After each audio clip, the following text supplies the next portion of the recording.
Definite article in Spanish. Artículo definido.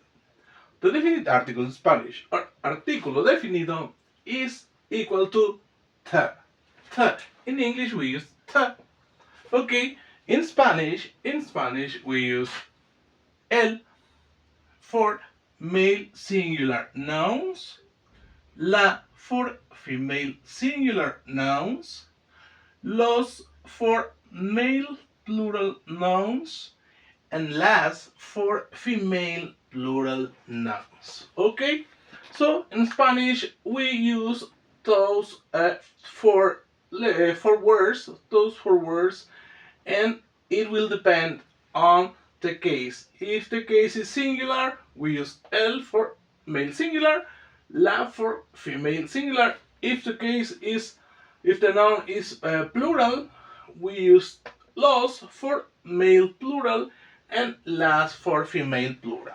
Okay, so here we are. We have our examples. For example, for el, we have el auto, the car.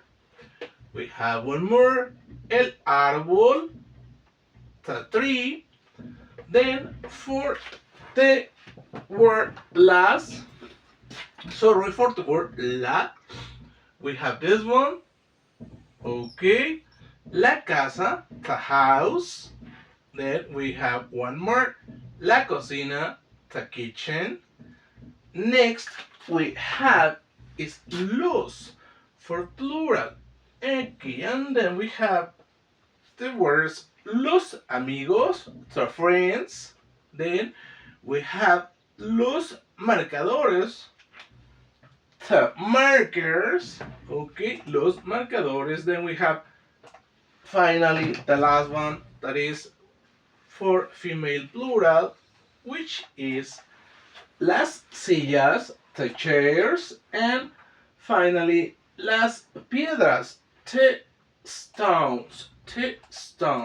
Okay, so las piedras is with las. Okay, so this is the way, my dear friends, this is the way we use el artículo definido, el, la, los, las. Okay, for this I will create later a list with male nouns and a list with female nouns. If they are singular, you will use this or this. If they are plural, you will use this or this. Okay, well, don't forget to watch the next video, which appears over there. See you next time.